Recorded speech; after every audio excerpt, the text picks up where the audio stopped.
Candace. And I'm Ripley. And this is Comicsplaining, the show where you're talking to the number 16 national champ in pop culture. Thank Trivia. you very much. Trivia, that is. Yeah. Not just pop culture.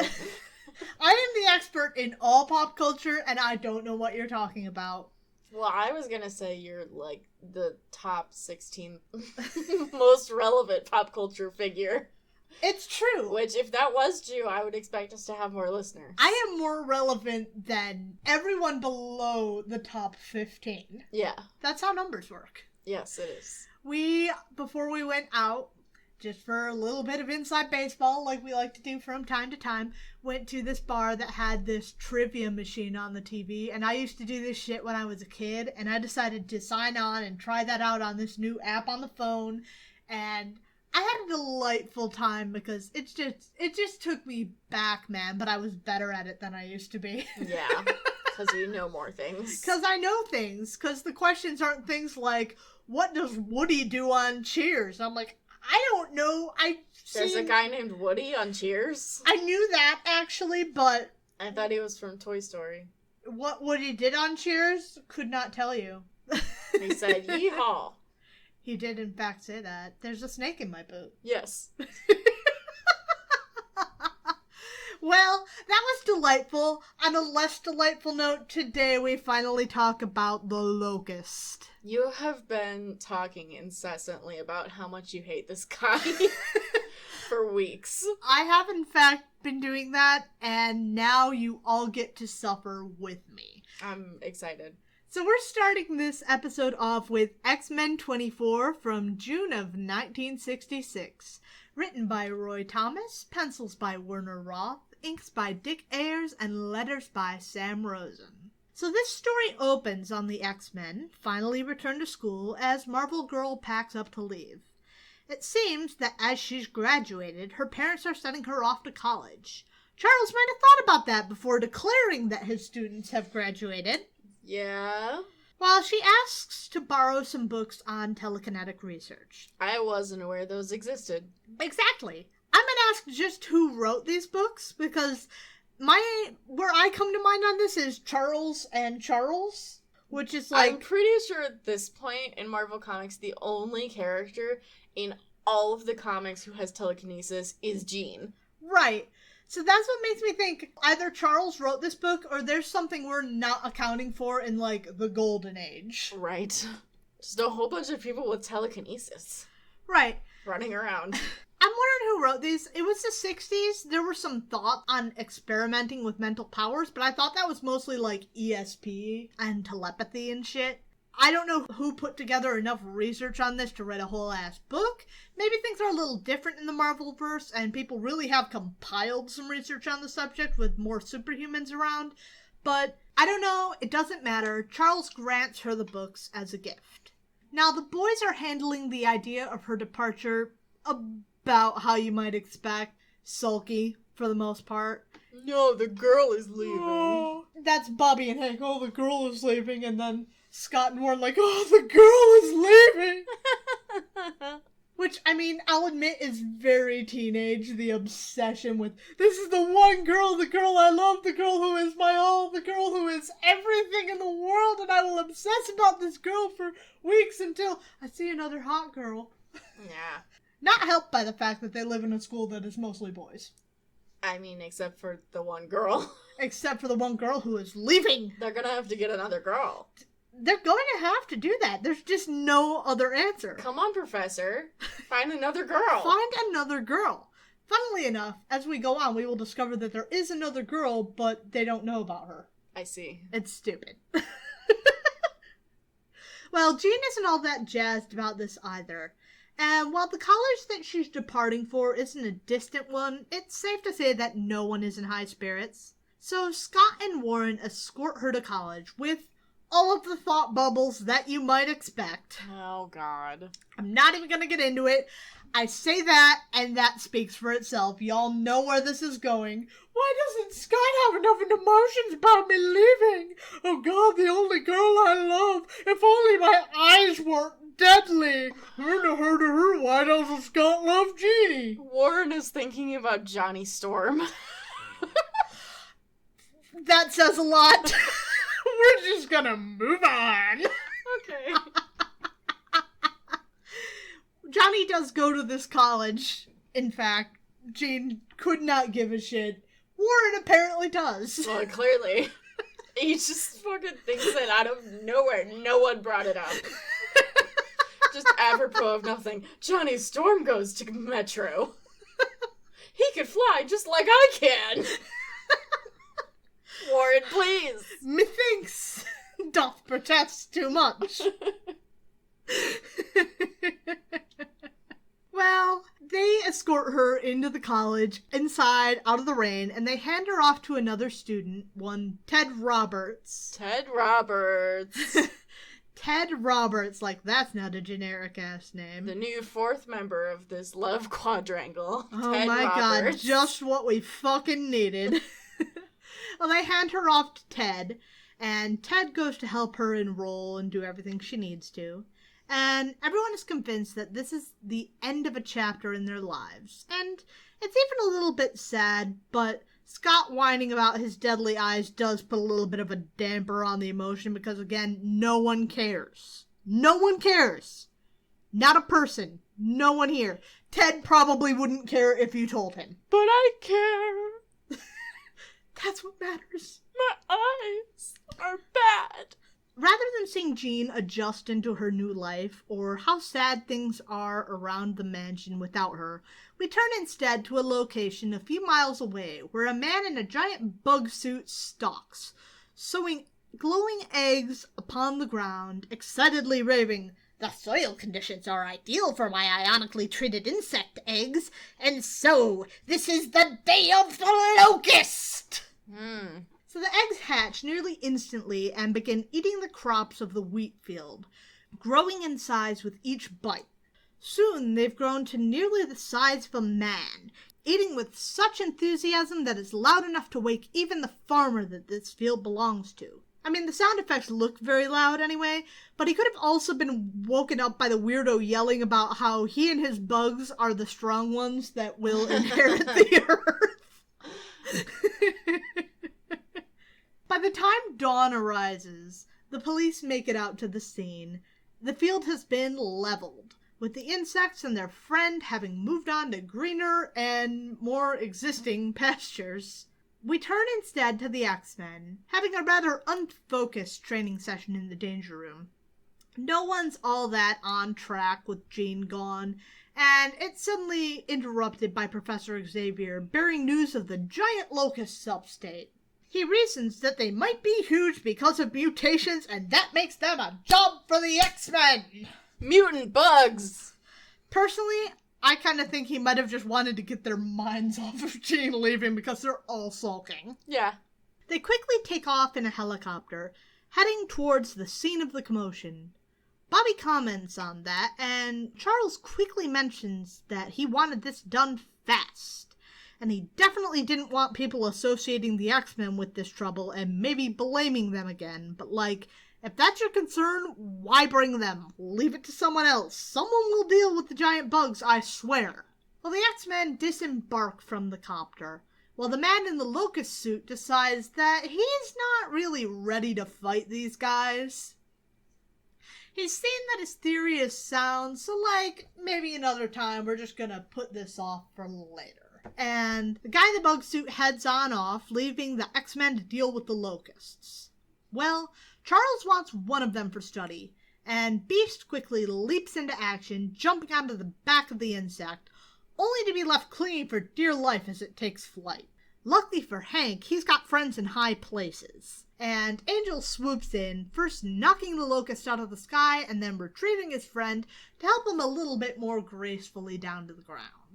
Xavier's sample acquired, they set to work tackling the rest of the sizable problem, only to be engulfed in a cloud of pesticides, crop dusted onto them from a nearby helicopter, apparently working with the National Guard, who want to see if this can clear up the issue.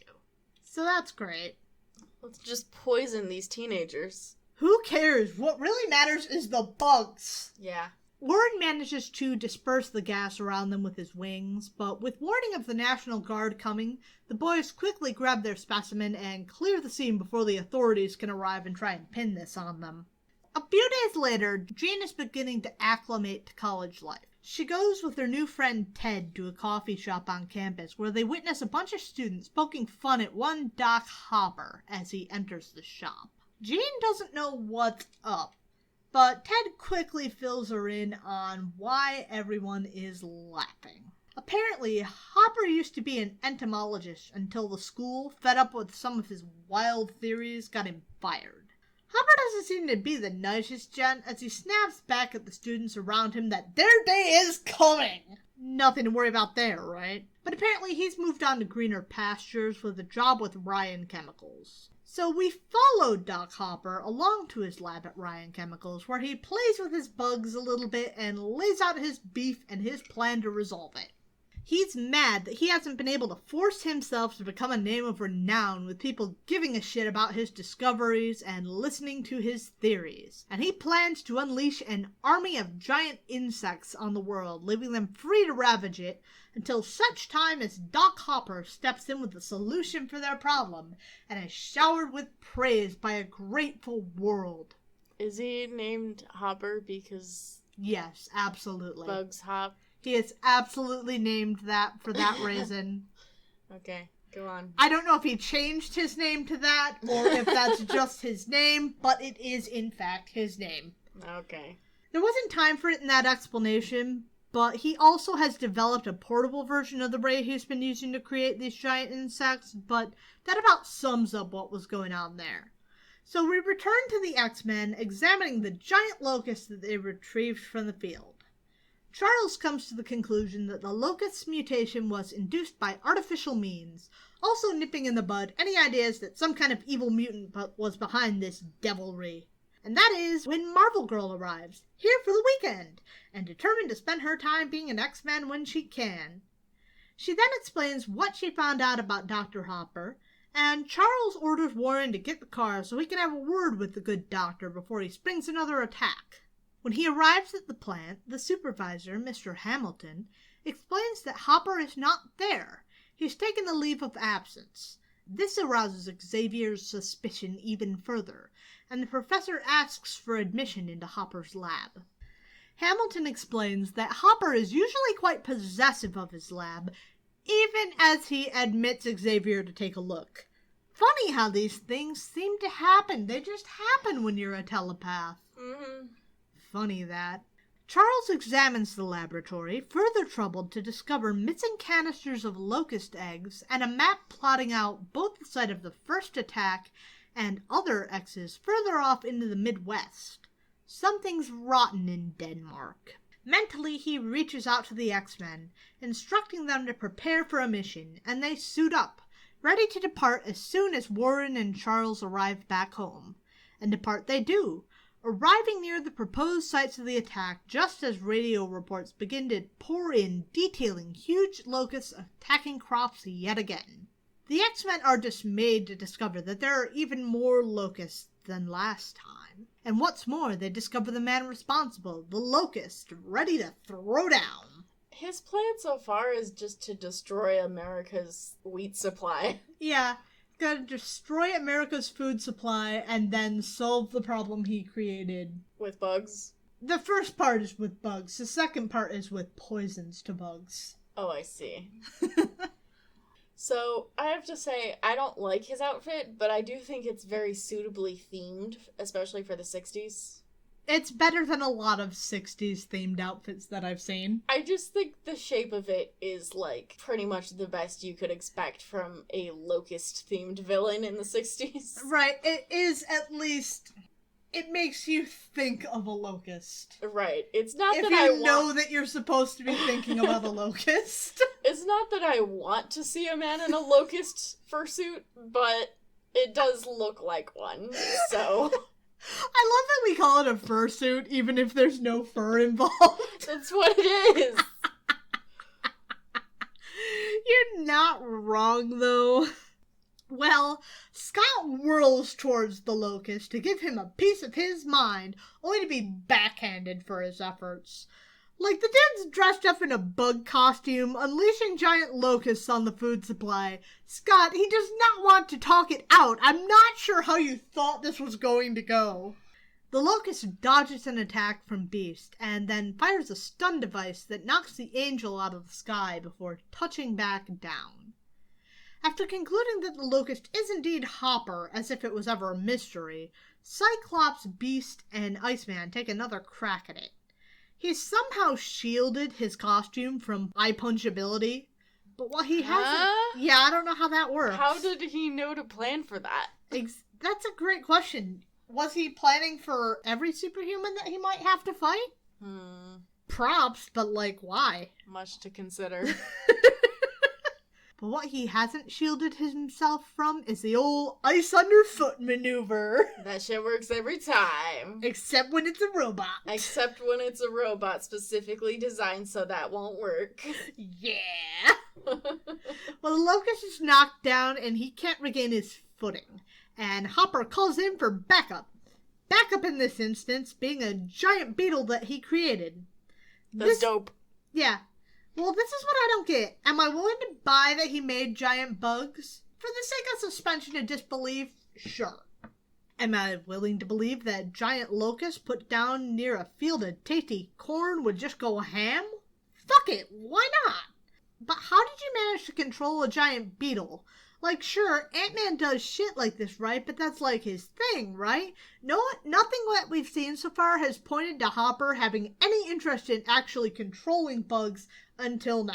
With the appearance of this giant beetle, I really feel like if our friend Hopper here would refocus his priorities, he could have a very successful, like, giant bug zoo.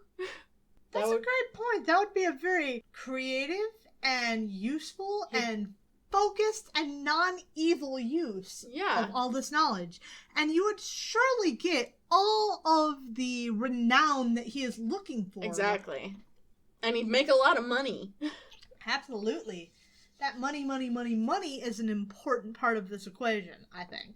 But Hopper's an idiot. He's a fucking moron. You idiot. You've got giant bugs. Just open a zoo. He can control these bugs, and he in fact does it again, creating a swarm of wasps, and using his antenna to direct them against the X-Men, which, like, okay, yikes. I mean, I wouldn't want to fight a gigantic swarm of wasps. I wouldn't want to fight a regular swarm of wasps. I would not have to want to bother with one pissed off wasp. Yeah. So, like, this probably should have been your game plan all along. If you just set off a whole bunch of pissed off wasps on the country, you would have had everyone groveling at your feet within, like, an hour. Hoppy old boy. Well, Marvel Girl spots the incoming trouble, and she gets Iceman to construct them a giant igloo just in the nick of time because that could have gotten nasty. They worry that under the summer sun, their shelter may soon melt away, but luckily nature has other things in mind, and the wasps decide that a tasty treat would be those giant locusts just chowing the fuck down on those crops over there, and they fly off, which apparently Hopper doesn't care about for some reason. Right? I was just thinking that. Why isn't he doing anything about this? You would think. Well, the X-Men bust loose, but apparently they're not worried about the Locust situation because between the Wasps and the arrival of the National Guard, it's only the nation's food supply, am I right? Apparently they do find the scene of the Guardsmen attacking the Locust with flamethrowers quite heartening, even as they fly away in their helicopter once more. I just think it's really interesting that no other superheroes care about this. They're just letting the National Guard do it. Fuck it. I got shit to do. It's date night. I can't deal with these giant fucking bugs. I have a date with Jan, so, like, even though this is my specialty, nah, fam.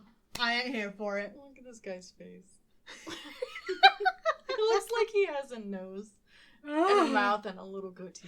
I love it, actually. I like this dead locust whose eyes are closed. Oh like he has eyelids. They have pupils. Oh, God. Xavier explains that the reason things got suddenly easy is that Hopper just fucked off, and without his direction, the bugs just decided to do bug things. And so, if the X-Men want to prevent the attacks, what they need to do is make it to the next X on the map before the next attack kicks off, and hopefully in doing so, they will stop the Locust. X for the X-Men. Ha ha Ah, ha. ah, ah, ah, ah, ah. The Charles- X stands for extra big bugs. Extra bugs. That's it. We're giving you this one for free, Hopper. Well, Charles spots what he assumes to be Hopper's mobile lab, and he sets the copter down. He then approaches the lab in the guise of a hermit with a walking stick and a fake beard and a cape and hat. That's some Odin shit right there. That's some shit Odin would do. That's like an 1,000%. Odin-esque look. It's a fucking 100% an Odin look. And an Odin move. What the fuck? Wouldn't it be a fucked up twist if Professor Xavier was Odin the whole time? What the fuck? I'm gonna be thinking about this all night. That would explain why he's so shitty. Oh my god, I don't have time to think about this all night. We have 2 more issues to get through. Okay, go on. Go on. I'm sorry, I'll take that out of your brain. You can't take it out of my brain, but I will move along. Okay. So he approaches the lab, and inside, Hopper grumbles about his plan and how everybody's gonna love him, and after they all love him, he's gonna make them hate the X-Men even more as punishment for them getting in his way. Grumble, grumble, when I rule the world, things are gonna be different. He then spots Charles on his approach and goes to open the door, but he's quickly incensed as Charles effectively tells him, "Don't be evil and stop doing shitty things." He doesn't like this.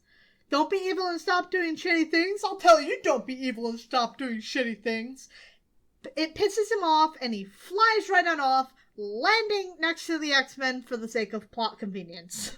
The Beast pounces on the Locust before he's able to take off again, but he manages to knock him loose, even as Angel swoops in for his own go, at which the Locust quips, "So the winged X-Man clumsily seeks to take me unawares. Doesn't he realize that locusts have great peripheral vision? Like, Hopple, buddy old pal, you do realize you're not actually a locust, right?" It's his persona, I'm telling you. You know, I'm actually buying into that at this point. Whether or not he understands that he's not a locust, it's not cleared up, and he throws a web of caterpillar silk into Angel's path, tangling him and sending him down to the ground. Hopper too lands, and he grows another gigantic pair of beetles to set loose on the X-Men. He's got one plan if anyone tries to fight him. Giant beetles, that's the only plan. In a rage, he orders his beetles to destroy the X-Men, but thinking fast, Marvel Girl finally gets a good shot in for this issue. She reaches out and tangles the Locust's antenna, and suddenly the beetles advance, not on the X-Men, but on Hopper. He flees in a panic to his mobile lab, seeking the antidote that will shrink the beetles back down again, but they give chase, thinking he's a tasty treat because of his costume, and they quickly set upon the trailer, trying to tear it open and get to him. The franticness of their motions jostles the trailer hitch off of its ball, and the trailer begins to roll backwards towards the edge of the cliff Hopper parked it on. The X-Men struggle to prevent his demise, though it be his own fault. Bobby attempts to chock the wheels with ice, Jean does her best to push it upwards with her TK, Hank pulls with all of his might, but all this combined can't prevent it from inching ever closer to the edge. At the last moment, Scott blasts the door open, and Warren manages to rescue the man, just as the trailer and Beetles both topple over the edge to the waters below. Xavier then approaches, now that the scene is safe at last, and still in hermit garb, explaining again that Hopper was on a bad path, doing bad things, and he should not be bad, he should be good. This rousing speech makes Hopper see the error of his ways, and he throws the last of his equipment into the river below because at this point wants a little more littering on top of his evil deeds. Assumedly, this sets up someone else's villainous origin story down the line. One would presume. And he vows to surrender to the authorities for his misdeeds. The end.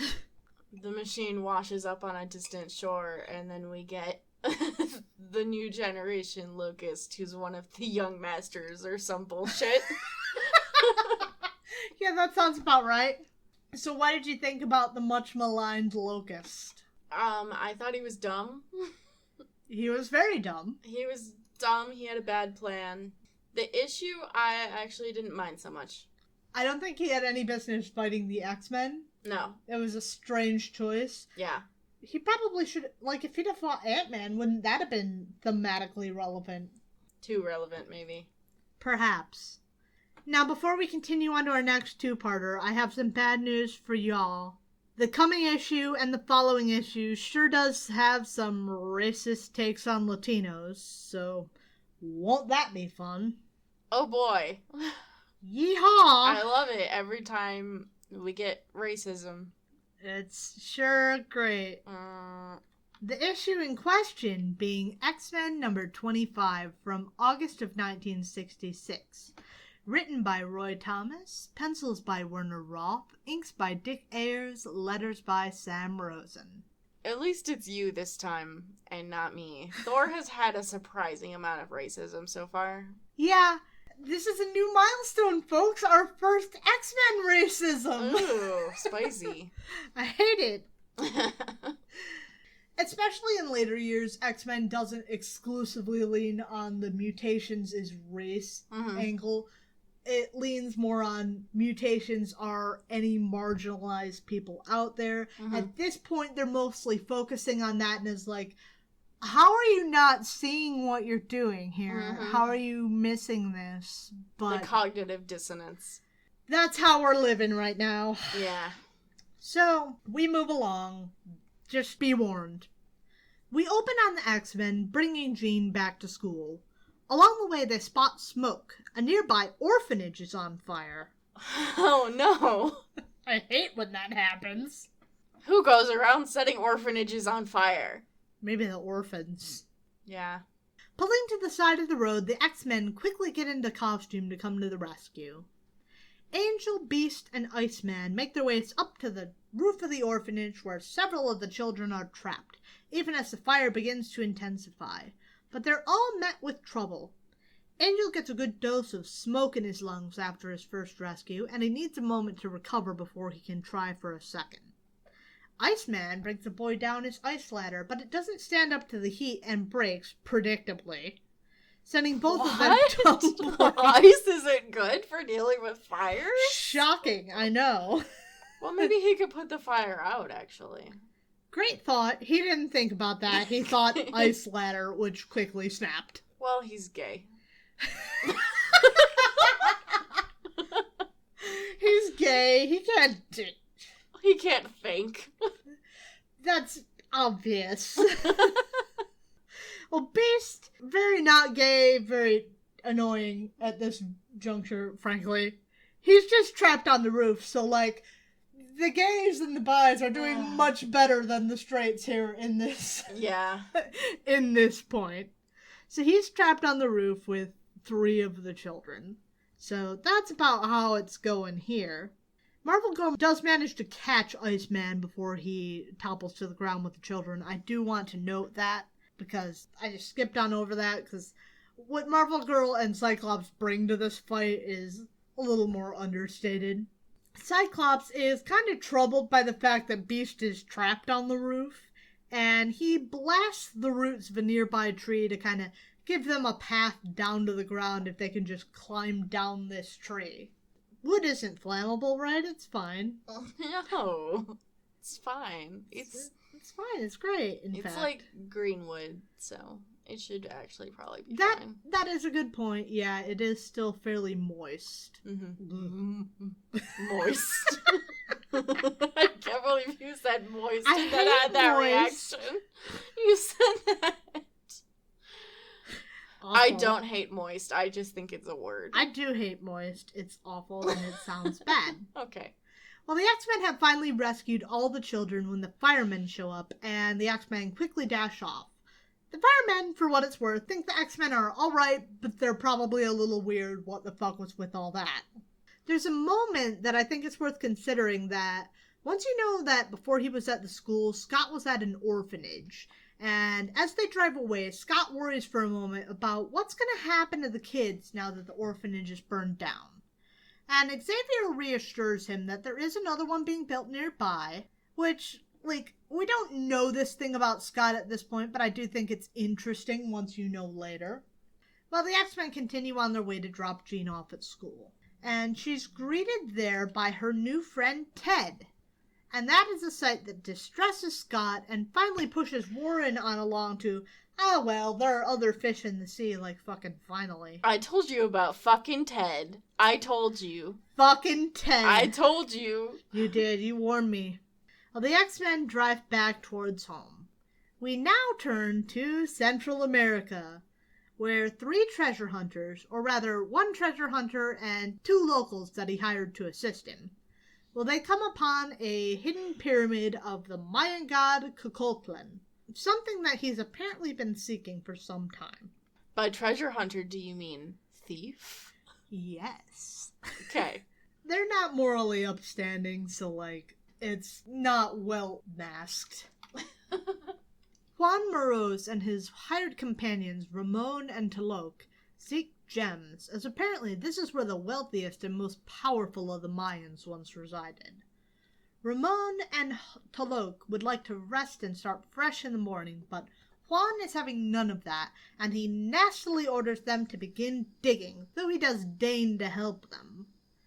As they dig, Juan's spade strikes something hard, and he calls out for help so that the 3 of them unearth some kind of vault in which they find the sacred gold of Kukulkan. Wait, is Juan also South American? I think so. He also goes by the name El Tigre. Okay, I rescind that thing about him being a thief. I think he is still kind of a thief, but for reasons that we will get to later. Yeah. Well, they find this gold, and Talok cautions that the treasure is supposed to be cursed, something which you might have thought that he would have warned about earlier, but perhaps he did and Juan just refused to listen.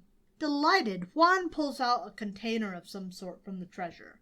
When he tilts it, some sort of stone comes sliding out from within to land on the ground, and Juan examines it, unsure of what it is before tucking it into his shirt pocket.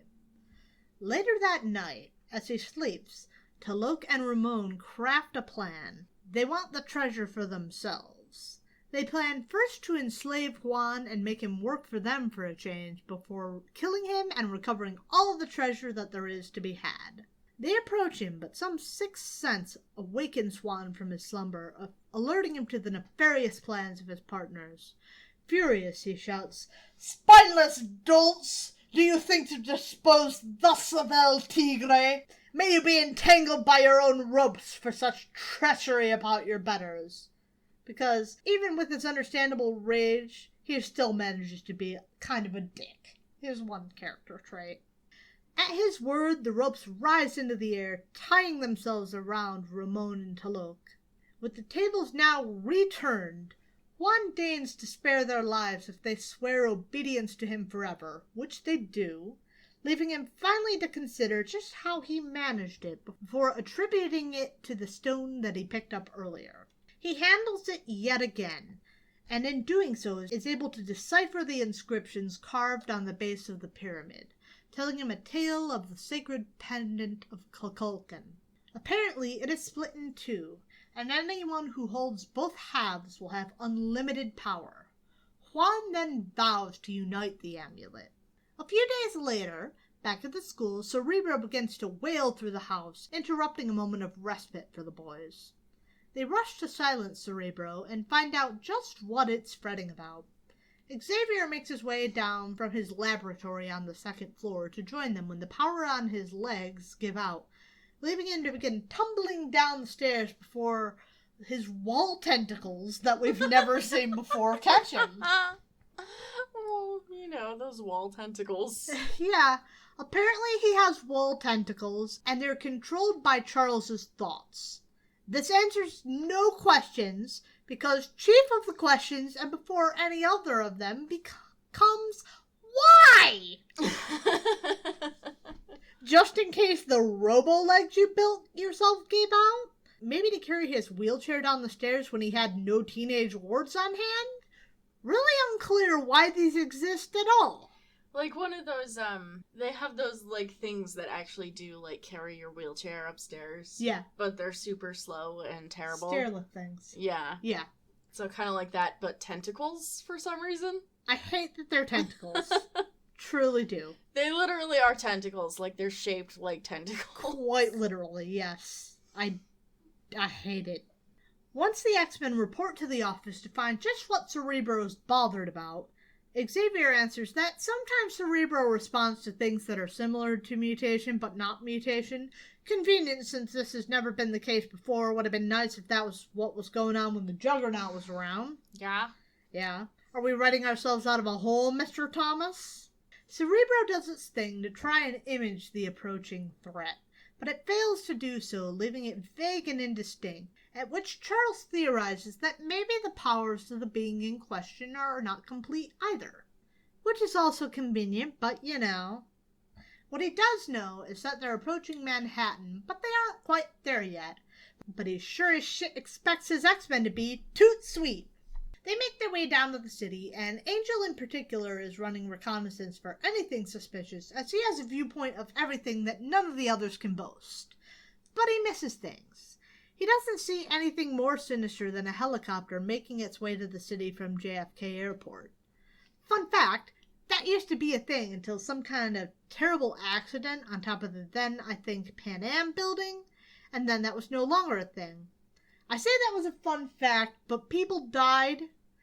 So this actually does marginally tie back into Marvel matters, because the Pan Am building later became the MetLife building, which is actually the base of what in the MCU was used as Avengers Tower. Oh. So, you know, not so fun fact. Not people died. Fun. Cool. Anyway, from atop this helipad disembark 3 passengers garbed in stereotypically Mexican garb.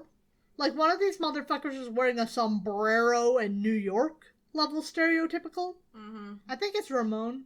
Taluk is hiding a machete underneath his poncho because of course he fucking is. After they descend to the streets, Juan and his posse seek a taxi, but they're all full of people or deliberately ignoring them because they're dressed in a fucking poncho and sombrero and all this shit. Right. It's not clear why, but El Tigre is able to use a fraction of his mental powers to compel the passenger of one of the taxis to leave. And hey, free taxi to hop in. So you see, they've been following the impulses of the half-amulet, and it's guiding them to its match here in New York, or Nueva York, as Ramon says. Which he's not wrong, it's just odd to choose to bother with the new part of the phrase and leave York as it is. But I digress. The 3 of them head off for some entertainment. I find it particularly annoying that over the course of their touchdown, they pass by all 4 active X-Men, and while the boys feel uncomfortable, none of them does a thing about it. I mention this only because the boys have come together to discuss how frustrated they've been by their collective search. Eventually they do part ways once more, searching for any sign of their quarry, and Scott walks the streets, facing a newspaper as he wonders if maybe the press have covered something of interest of this new mutant. One would think that this would be something that you might have done back with the boys rather than walking down the street with a newspaper in front of your fucking face. He bumps into someone else because, again, he was walking down the street with a newspaper in front of his fucking face and knocks his glasses off because Scott hasn't considered strapping the damn things onto his head at this fucking point, no matter how many times this has fucking happened. Predictably, this riles up the citizenry, and Scott is forced to flee back to the hotel to hide out with his friends. Upon arriving, on the television, there is a news bulletin of some sort of a riot back at the club. Over the course of the report, it shows a picture of the 3 fellows not involved in the fight, which you would wonder why that would be the question that the news would show as opposed to any of the dudes in the fight, but hey. Both the team of Bobby and Hank, and Scott, recognize them as fellows that they had had baseless suspicions about over their reconnaissance. And Charles, apparently listening in on their thoughts, is also convinced that this is the party they seek. That seems questionable.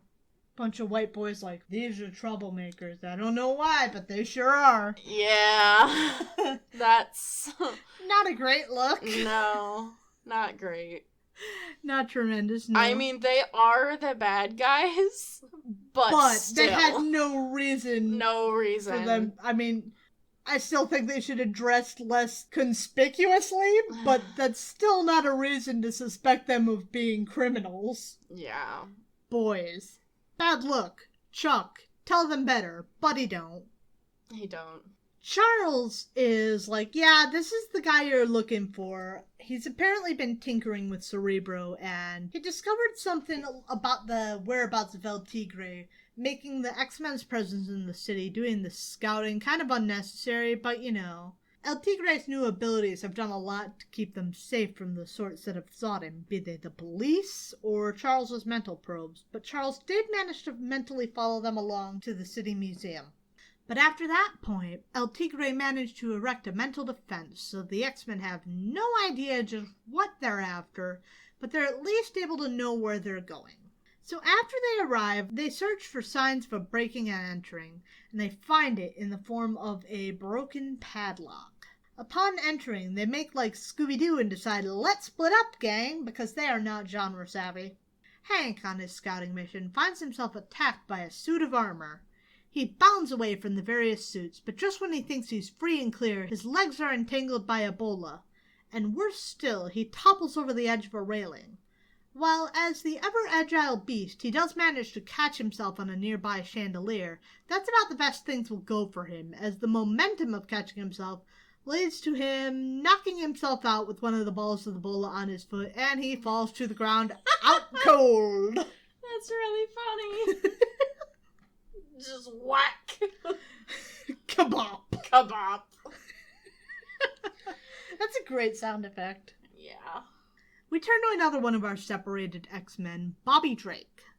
Uneasy about being alone with 3 potential sets of eyes watching him, he makes an ice club, just in case. Just in time, he spots the machete thrown his way, and he brings his club up to block it. He flees into the direction the machete coming from, but stumbles over a rope draped over the stairs, and Bobby's sent tumbling down them, and he smacks into a wall at the bottom. This fucking Home Alone bullshit is really incredible. I mean, props. When did they have time to set up these traps? They had a little while. I guess. I mean, there are guards in this museum, as we will see, but I guess none of them saw them. El Tigre does have mental powers. I guess. Yeah, it's a stretch. Well, Angel hears Bobby yell out and he rushes to the rescue, but instead he finds himself the target. And he dodges first a spear chucked his way, but he doesn't manage to evade the blow dart to follow. And he slowly drifts to sleep, induced by the drug dart. And then there was one. Cyclops, at least, has found his way to where the action is. Both he and El Tigre have closed in on the pre-Columbian wing of the museum. He hears El Tigre approach and moves to follow, only to be caught in the flashlight beam of a museum guard. I don't know if security guards are supposed to have guns, but they sure do here. I don't think they are. I don't think so, no. Maybe it's like a stun gun. Maybe. I don't think so. The guard is ordered to hold Scott at gunpoint, and El Tigre proceeds into the museum, finally spotting what he came here for. The amulet. He breaks the glass with no trouble. Scott has finally realized just how El Tigre came to his powers, but under the guard's aim, it's too little too late, he can't do anything about it. And in the other room, Juan joins the 2 halves of the amulet together, and in doing so is engulfed by a blinding transformation, turning into the very yellow Kukulkan. Hey, for all our Mayan lore experts out there in the audience, let us know, is Kukulkan yellow? Thanks, friends! On that cliffhanger, we move on to X-Men 26 from September of 1966, written by Roy Thomas, pencils by Werner Roth, inks by Dick Ayers, and letters by Sam Rosen. We open on Professor X. He has finally managed to reconfigure Cerebro to give him a clear image, only to be met with the visage of Cuculclan. Supposedly a nameless evil, even though his name is Cuculclan, but you know. Cyclops has been standing witness to this entire process, unable to do anything as the guard is held in Juan's sway.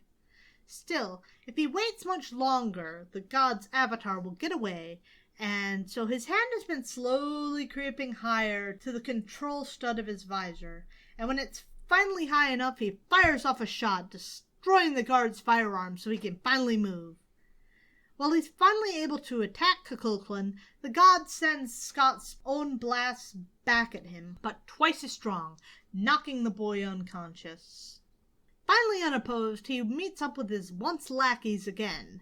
They are very proud of themselves for having shut down the X-Men, but he's no longer bothered with the rewards of treasure hunting, something which Tolok and Ramon find themselves dismayed over. They feel cheated. As such, they move to attack him, but their attacks are nothing to the reincarnation of a god, and with a blast of energy, he knocks the pair back before heading to the roof. He has but one task left to him. He's headed back to the city of Cuculclan to get one last bit of power that he needs. He creates a sphere of energy and utilizes it to soar through the skies back towards Central America.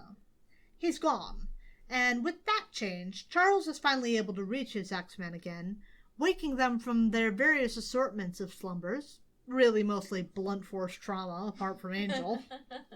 Slowly they begin to recover. Charles also reaches out to Jean at school, asking her to research Mayan legends, and so she heads to the campus library, only to encounter the only other person on this campus, dear friend Ted. Oh, Ted. But what's this? Ted has a friend. Yes, sir, Ted has a friend, but we've seen him before. That's right, friends, it's your boy Calvin Rankin, the Mimic, back at it again. Holy shit. Only not really, because the Mimic doesn't remember shit. Well, yeah. But he's here. Well, Jean arrives at the mansion just in time for the boys to have stumbled back in from the city. She's quite dismayed not to see Scott there, but she passes the books along to the professor. Hank is quite delighted by Charles's speed in finding the information they seek, until he reminds him of, indexes. Take that, smart boy. Whoops. Nonetheless, Charles relays the myth of the amulet, that it will grant incredible power, but that at some point in the past, the use of the amulet caused the eruption of a nearby volcano, showering the city in lava. They know where they need to go next, but upon mention of Cyclops, Jean can't take it anymore, and she's worried about him, and she asks, but finally he steps into the room, none worse for the wear now that he's had a chance to recover. Scott apparently possesses a degree of immunity to his own optic blast, which I suppose does make sense. Well, the boys take off for Central America, and Jean apparently heads back to school. And finally, Scott has decided to tell Jean how he feels. What? Holy shit, It's right? happening! Well, not yet, because Damn it. Jean's back at school, but he's ready! Yeah! Thank God! You go, boy. Along with Warren finally deciding that he's moved on, we can maybe break free of the love triangle. Please, God. Thank you. Meanwhile, Cuculclan touches down, spotting a spire over the treetops reflecting the sun. He knows that this is the spot from which he will rule the world. With a wave of his hands, he peels the trees back, revealing some sort of tower adorned by serpents and topped with a crystal. This will be his throne.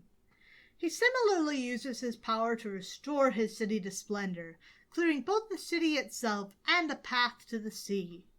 Then does he take his throne, reaching out mentally to the descendants of the Mayans and calling them to his city. Soon they work for him, mining his gold for him, and setting to work establishing a new empire. Meanwhile, the X-Men have also touched down, and after equipping a boat for their journey to the city, the four boys set off. There's some minor tension between Scott and Warren, but it's quickly resolved, with even Bobby and Hank noting that it's good that they're back in each other's fan clubs. Scott Warren real. They then set off down the river through the jungle. Quickly a jaguar sets upon them, but is quickly dispatched by Warren, who flies it away to toss it onto the shore. After that, it's not too jazzed at the idea of making a second attempt. Kitties hate being picked up. He picks it up by the tail, which hurts a Ouch. lot. Yeah. That's part of its spine, dude. I mean, fair that the kitty would not want to make another go. Yeah, that cat probably Ouch. has some serious issues after that. Yeah. Realistically. I mean, it did try to attack them, so I mean, don't feel too bad for yeah, it. but still, kitty. Still just a kitty doing what a kitty want to do. Warren doesn't much like the idea of actually getting back into the boat, and he's extolling the wonders of flying, but he's begrudgingly convinced back into the boat with the rest of the boys. And they continue on down the river, only to be set upon by both rapids and gators at the same time. Abandoning ship, they make for the shore, and after a moment of reconnaissance by beast, they spot the road heading right to the Mayan city. The controlled locals spot them as they head there. The X-Men realize this and let it go, but the locals also send word to Kukulkan, who immediately realizes who they must be. The X-Men make for the road and stumble into a trap laid by the Mayan god's followers. Quickly they're beset by spear-wielding natives. Bobby rigs them up an ice shield to guard them from the spears, and Cyclops digs them on out of the hole, after which they're able to trap the followers themselves in the exact same trap. After fighting off some mentally dominated policemen, the X-Men are finally to the city, ready to fight Kukulkan himself. The usual tactics don't seem to be working. Angel isn't able to swoop in and grab it, and neither is Hank. Kukulkan's heat overcomes Iceman. It's beginning to look dire. Still, Bobby and Hank scale the tower, deciding to cover the crystal at the top with ice. Will anything work? In the heat of the fight against the god himself, Cyclops blasts the Angel with enough force to knock him entirely out of the fight. Distressed and distracted, Scott dashes down to the ground to see his friend, wondering if he's okay, but that only leads to him being a target himself, and he joins his friend out of the fight. I must emphasize, Scott did this on accident. Yeah, he did this on accident, but he is very upset about it. I mean, yeah, that's kind of his biggest fear, isn't it? Pretty much, yeah. Kukulkan finally realizes that his powers are waning. It seems Iceman's attempt is the only one that will bear fruition on this day. In a desperate blow, Kukulkan seeks to shake Iceman's ice loose, but unknowingly causes an earthquake of sorts under the city. It's more than he expected, though, and the city begins shaking itself to bits. First goes the Serpent Idol, but even as the god's avatar flees into the pyramid, the rest is not far behind. The X-Men dive into action, just barely able to relieve the god of his amulet, and rescue him before the pyramid too is engulfed in flame. With their captive, they head away from this place. Bobby and Hank stumble upon Scott and Warren, both dazed, though Warren even more so than Scott, who apparently managed to carry him away from the city a bit before collapsing yet again. When Angel finally comes to, he blames Scott for doing it on purpose, with his proposed motive being jealousy over Jean. He quickly passes back out, but even Scott isn't fully confident that this wasn't a factor in a very Scott way. And on that note, we end our story. So this was a weird couple of stories for the X-Men. I feel like they were stories that would have been better for other heroes. Yeah. So the first one was an Ant-Man story, and then this one was a Thor story. I would have liked to see this with Thor, actually. Yeah. God shit. Yeah. What we do have today is Loki! Yeah, it's the end of Pride Month, and we did promise. As promised, we're going to talk about Loki. There's 3 episodes out at the time of recording, so... Yep, there'll be another one on release day, but... Yeah, but we obviously haven't seen that yet. We're not in the loop, as people in the business might say. And we're also not time travelers. Yes. If only, if only. The woodpecker side. The bark on the tree, something, something, something. Yeah. You know what I'm saying. I do. You do. Well, what have you had to say? Because I know you've had some thoughts about Loki building up. Well, first of all, I think that the third episode is definitely the best of the ones that are out so far. Would you agree? I enjoyed the second a little better, but I have a weakness for police procedurals, and it does kind of have that investigative angle going on a little bit more in the first two, especially number 2. Yeah. Because the first one was a lot of exposition, explanation, how the situation came to be. Right. I like the third episode best. I mean, I like all of the episodes, but I think the third one is my favorite so far. I feel like I know everything about this show and also nothing. Because, like, I've weirdly been able to call several things about it, and yet I have absolutely no idea where it's going. So, like, I pretty much knew that Sophia DiMartino's character was going to be a variant Loki. Spoilers, by the way, if you haven't watched the show. Well, they probably should have guessed that when we said we were talking about Loki, but yeah. Yeah, but it's still good to say it up top. Yeah. I pretty much knew she was going to be a variant Loki, and to be honest, I'm not really happy about that, because separating Loki into 2 distinct beings, one male and one female, is not the same as making Loki gender fluid, and it's just kind of disappointing.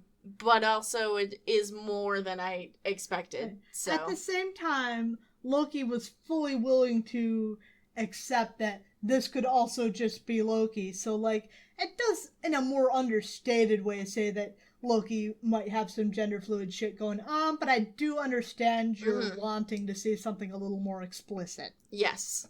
I'm not saying it's the worst thing ever. Like I said, it's more than I was expecting. It's just not really what I want. Yeah. So we should probably talk about how Loki was confirmed as bi in the third episode. Yeah, that was nice. It was nice. Again, kind of just a throwaway line, but still, it's something. Right, I never expected someone to spend several minutes expunging upon their joy of loving multiple genders. You say that, but haven't you ever seen that clip from Crazy Ex-Girlfriend of the guy singing the song about being bisexual? No. It's amazing. I have to send it to you later. Wow, I would like to see that. It's really good. Do I expect that in the middle of a narrative, though? No. Not really. No. I mean, in like a 100% comedy show, sure. Yeah. But when they're actually trying to, like, tell a story, no, it would kind of take you out of it. Right. Now, I'm just glad to see it. Yes. I think that in the third episode, Loki used his magic more than he has in the entire history of the MCU. It was very fun. It was fun. I like the fight scenes. I like the dynamic between Loki and Sylvie. I like Drunk Loki. Drunk Loki was amazing. Singing a song, an Asgardian song to all the people on the train. That was tremendous. So, I have seen some people saying that Loki is out of character in this show because he's kind of acting like a goofball and doesn't seem to have any big overarching schemes. They're bitching that Loki is more in character than Loki has been for ever. The entirety of the MCU. Yeah, they're bitching that Loki isn't the character that they want him to be, basically. So, my thoughts on this are as follows. A, Wine Mom Loki. Wine Mom Loki. That wasn't my point. That wasn't but yes. A, but that's my point. A, Loki does have plots going on. He's had schemes from episode fucking 1. It's just that they keep evolving and changing based on the situation. Which seems fitting. That's what he does. B, go back and watch the movies that Loki is in. Pay very, very close attention to every single beat of whatever plan he does, and then look me in the eyes and tell me seriously that he is a mastermind schemer. No, his plans have been mostly ineffective.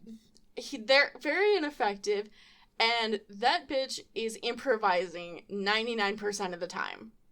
If you can seriously tell me that his plan in Thor 1 made any goddamn sense, or that he actually sat down and was like, okay, first I'm gonna trick Thor into going to Jotunheim. No, first I'm gonna let Jotnar into Asgard to interrupt his coronation, and then I'm gonna trick Thor to go into Jotunheim, and then I'm gonna get Dad to banish him, and then somewhere in here I'm gonna make Dad have a heart attack or whatever by having an emotional breakdown because I found out that I was adopted, which I didn't know, but this was also part of the plan. Because now I'm king. And now I'm going to lure the Jotnar here to kill Odin, but actually I'm gonna kill them. Like, that's how it all works out. It's all coming up Loki. And this is all just to endear himself to Odin, who is at this point in the Odin sleep. If you can seriously look me in the eyes and tell me 100% seriously that this man is a master planner, I will give you a fucking award, okay? You deserve, like, a Golden Globe or an Emmy or something. Well, also, like, aren't there points in... This is going over to mythological Loki, but aren't there also things involving Loki getting just a little too drunk and fucking shit up for himself? Yeah. I mean, not explicitly, but yeah, pretty much. That was actually my third point, is Loki is a fucking trickster god. If you are expecting a trickster god to be 100% cold and calculated, you're looking in the wrong place. Yeah. Mischief. It's all about mischief. It's about stirring things up and disrupting the status quo. Having plans is like being in line with the status quo. Right. There's nothing wrong with being adaptable, and there's nothing wrong with being a little bit goofy sometimes. He's chaotic. He's a chaos god of some sort. This is the most I've liked Loki in the MCU in anything ever. Okay? So, if you are one of the people who thinks that Loki is out of character in this show, you're wrong. Also, there are people who hate Sylvie. Sylvie's fine. Sylvie's fine. She's fine. I mean, fine's really where I'm like, I'll go with fine. I'm still not entirely convinced. I know I already said that she's a Loki variant. I'm still not entirely convinced that she is, because her character is like a weird mashup of, first of all, Lady Loki, I say with air quotes, and second of all, the Enchantress. And by the Enchantress, I mean both of them, Amora and Sylvie Lushton. Okay. Sylvie Lushton, for anyone who doesn't know, is a character from Young Avengers. She was in the Young Masters, which is a group of, like, young, like, teenagers who have, like, villainous origins or powers, but they don't want to be villains. Teenage supervillain, but not, but yeah, let's be real. And the leader of that group is the Melter. And, by the way, not the Melter. Melter V2. Yeah, but, like, completely different, because the original Melter, his powers came from tech, and the new Melter, he just does that. That's just what he do? Which, by the way, his origin story is that he accidentally melted his parents, and yeah, the comic that explains that is shot for shot exactly the same as in the Inhumans, when Black Bolt accidentally disintegrates his parents. That's the funniest goddamn thing. I never even watched the fucking Inhumans, but I will just watch that and laugh my ass off from time to time. Why? Why? The Melter's origin is shot for shot exactly the same as that. It's incredible. I never thought to match that up shot for shot, but I love the idea. But, Sylvie Lushton is basically, I mean, spoilers, but basically she was created by Loki. So she's essentially Loki's daughter. She was created whole cloth, probably, by Loki as a human who has magical powers, and she kind of thinks that she's an Asgardian, so she styles herself after Amora, the original Enchantress, and she kind of acts like it, and she puts on, like, a fake Asgardian accent. Yeah. Which is funny. Very lispy. Yeah. That's who Sylvie is. That's where the name comes from. It's an interesting choice. I was wondering why they chose to do that. I am also wondering that. We'll see. Yeah. Maybe. Maybe we will. Maybe I'm completely wrong, and she is just a Loki variant. I was honestly really hoping that she was going to be Amora, but it doesn't seem like that's going to pan out. Her dynamic with Loki, especially in the 3rd episode, I feel like I'm reading into this a little too much, but it felt like the dynamic of, like, when you're on a road trip with your dad and he's embarrassing you a lot. I want to see what this variant universe that Sylvie came from was like. Because things that Sylvie has said, not having a relationship with her mother, not having a whole lot of education on magic, things along that nature make me very intrigued. I don't know if we will see that, but I would be interested in seeing that. Well, she's alluded to the idea that she's been running from the TVA for most of her life. Yeah. Which is a lot to take in. Also interesting. Also very interesting. I am curious as to... There's definitely something developing with the TVA. Yeah. Something more that's going on. I'm curious as to the explanation behind how the variants are so different from the main timeline. Yeah.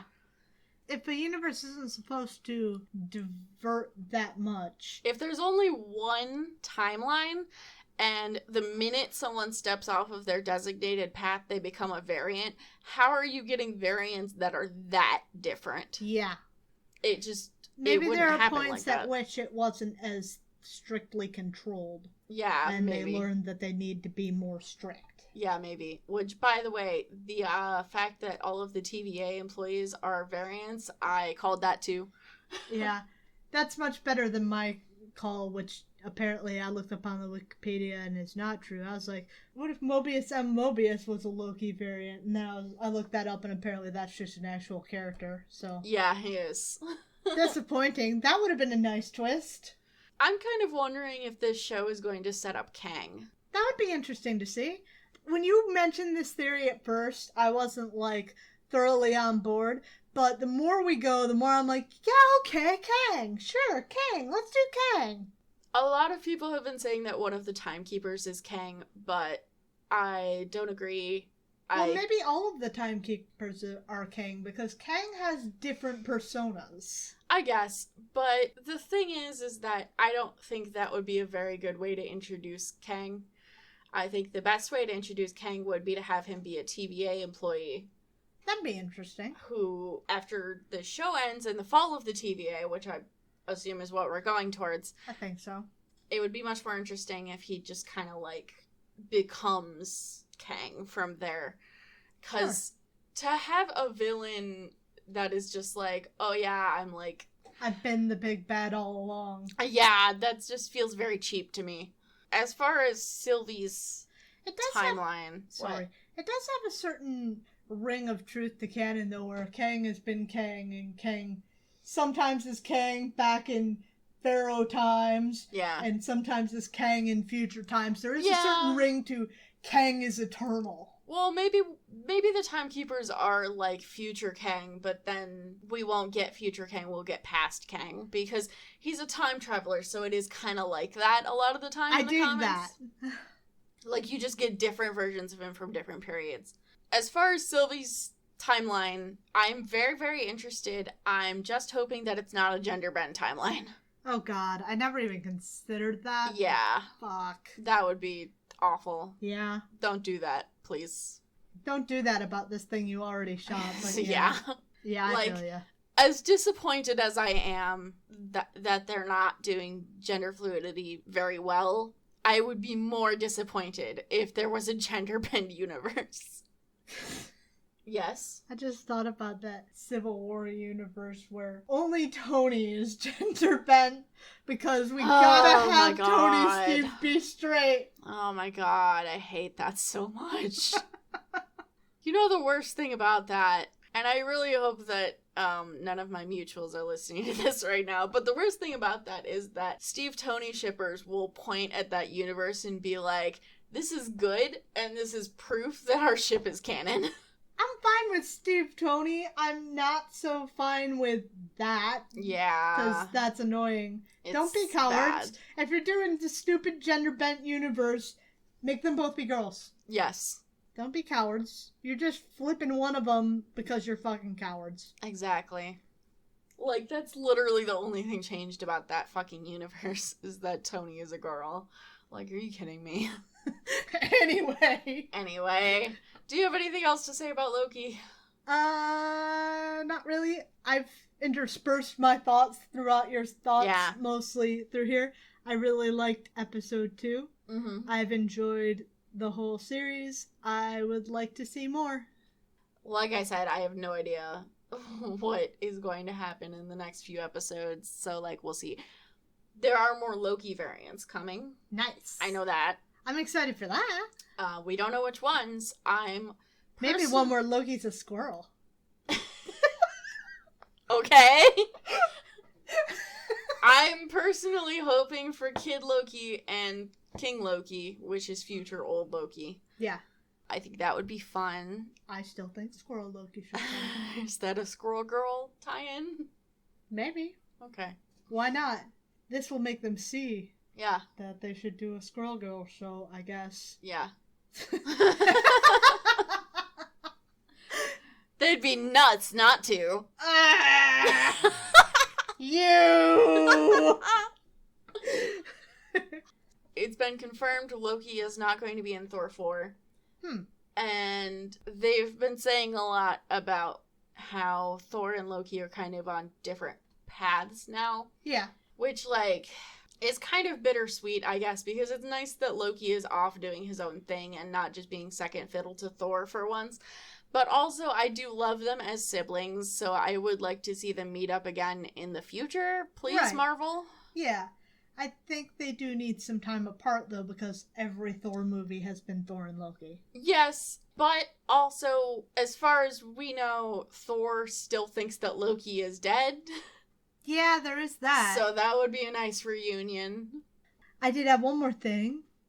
Were you saying that our Mayan experts can shoot us an email at comicsplaining@gmail.com? I don't think you were, but I am. You can say that all you want. I can, and I did. Do it. You can also, if you want to contact us on our socials, hit us up on Twitter, Tumblr, or Facebook. If you like the show and would like to support us, we are on Patreon, Comicsplaining, all of these locations that we have just mentioned. You can also join our new Discord. We're happy for interaction. We'll chitter-chatter with you about comics or just about any darn thing under the sun if you come on and join us there. There are only 4 of us, but there will never be more than 4 of us if you don't join. So consider doing that. Also, we would really appreciate it if you would rate and review us over on Podchaser or iTunes. Or recommend us to your friends. We would really like that too. We want more listeners. We want to make more people listen to our Loki opinions. Yes. If you have Loki opinions, tell us. Yeah. Please rate us and also recommend us to a friend. That would be very helpful. We also have a YouTube version. From time to time, we'll say occasional goofy things about panels that we see on screen. If you want to see those panels, YouTube's the place to check us out. We put out a video version concurrent weekly with our audio version, so that's the place to check us out. Also, if anybody plays Marvel Puzzle Quest, please join our alliance. We are 61Fix. That's the number 6, the number 1. The word fix is in fixing your car. With that said, we're going to be back next week with Thor, and we look forward to talking to you then. Bye. Bye.